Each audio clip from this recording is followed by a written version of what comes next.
warahmatullahi wabarakatuh. Halo semuanya, perkenalkan nama saya Berlian Hairinisa Fitri dengan NIM 20 21 10 10 10 66 dari kelompok 9 Teknologi Informasi Kesehatan kelas A.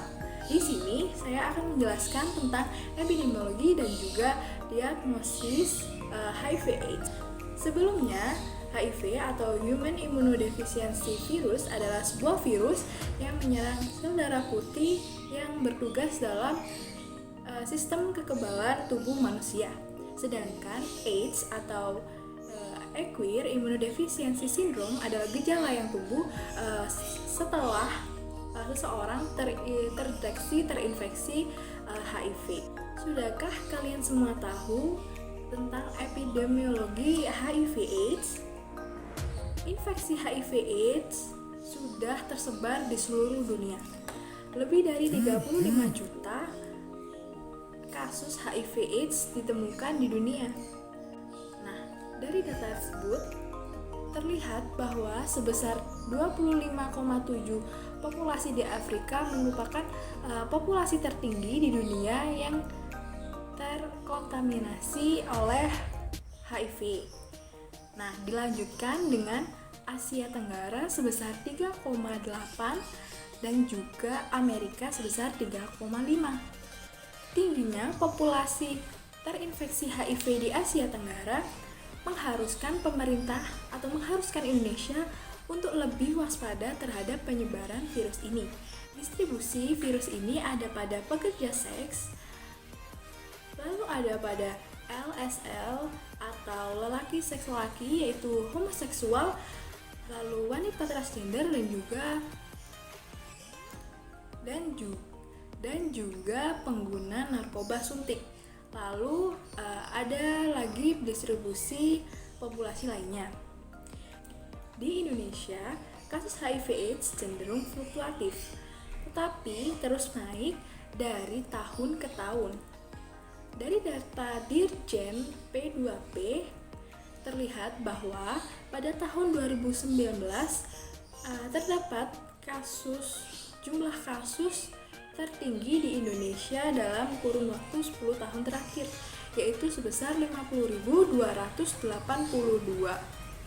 Sedangkan pada tahun 2013 terlihat bahwa ada kasus AIDS tertinggi di Indonesia 10 tahun terakhir, yaitu sebesar 12.214 orang atau kasus.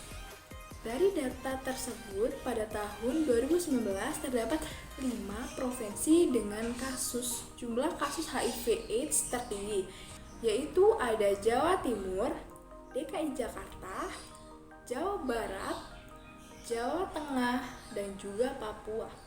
Sedangkan pada tahun 2019 juga ada 5 provinsi dengan jumlah kasus AIDS terbesar, yaitu ada Jawa Tengah, Papua, Jawa Timur, DKI Jakarta, dan Kepulauan Riau. Dari data terinfeksi HIV/AIDS di Indonesia, paling banyak terjadi pada rentang usia produktif, yaitu sekitaran 25 tahun sampai 49 tahun. Sedangkan didominasi oleh pria. Jadi jumlah kasus HIV/AIDS di Indonesia lebih didominasi pria daripada wanita. Nah, lalu kita lanjutkan pada diagnosis HIV/AIDS. Let's go! Bagaimana sih caranya kita tahu bahwa kita ataupun seseorang terinfeksi HIV/AIDS? Nah, untuk mengetahui apakah kita atau seseorang terinfeksi HIV adalah dengan melakukan serangkaian tes HIV. Tes HIV ini dilakukan dengan screening dengan mengambil sampel darah dan juga sampel urin pada seorang pasien. Screening ini dilakukan dengan 2 tes, yaitu ada tes antibody dan juga ada tes antigen. Yang pertama, tes antibody. Tes antibody ini dilakukan untuk mengetahui antibody yang dikeluarkan oleh tubuh kita untuk melawan HIV. Nah, dalam Dalam tes ini diperlukan waktu 3 sampai 12 minggu untuk mendapatkan jumlah antibodi yang cukup tinggi sehingga dapat digunakan untuk mendeteksi infeksi HIV. Lalu yang kedua ada tes antigen. Di tes antigen ini kita melakukan tes dengan melihat apakah ada P24 di tubuh kita. Nah, P24 ini adalah suatu protein yang menjadi bagian dari HIV. Jadi, tes ini dapat dilakukan setelah 2 atau 6 minggu seseorang terinfeksi HIV. Jika pada tes antibody dan tes antigen atau screening yang dilakukan terdapat hasil positif, maka sebaiknya kita melakukan tes lanjutan. Tes lanjutan ini untuk mengetahui seberapa besar virus yang ada di dalam kita atau seberapa bahaya virus di tubuh kita. Nah, tes ini dilakukan dengan 3 langkah, yaitu yang pertama ada menghitung CD4 dalam tubuh. CD4 yaitu sel darah putih yang telah dihancurkan oleh virus HIV. Semakin sedikit jumlah CD4 dalam tubuh, maka semakin tinggi pula kemungkinan bahwa seseorang terinfeksi oleh AIDS. Nah, pada kondisi normal, jumlah CD4 dalam tubuh ada pada rentang 400 sampai 1400 sel per milimeter kubik darah. Sedangkan pada infeksi HIV yang berkembang menuju AIDS, sel CD4 ada pada rentang kurang dari 200 sel per milimeter kubik darah. Nah, selanjutnya ada pemeriksaan virus load atau HIV RNA. Pemeriksaan ini dilakukan untuk mengetahui jumlah RNA yang digunakan HIV untuk menggandakan diri di dalam tubuh kita.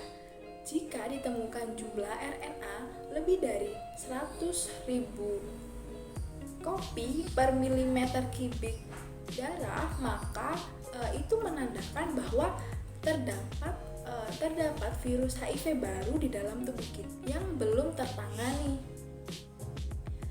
Sedangkan jika ditemukan RNA kurang dari 100.000 kopi per milimeter kubik darah di dalam tubuh manusia, maka itu tandanya bahwa virus di dalam tubuh kita berkembang dengan lambat. Akan tetapi hal itu tetap saja tidak baik bagi tubuh kita.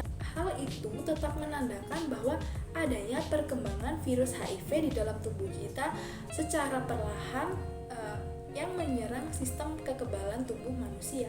Yang ketiga, tes resistensi. Tes ini dilakukan agar dokter dapat menentukan tes anti-HIV yang cocok bagi seorang penderita atau ODA. Nah, begitulah cara kita atau seseorang melakukan suatu serangkaian tes dalam mengetahui HIV ataupun AIDS. Nah, cukup di sini penjelasan dari saya. Semoga ilmu yang saya berikan bermanfaat bagi kalian semua. Tetap jaga kesehatan. Salam sehat. Dadah.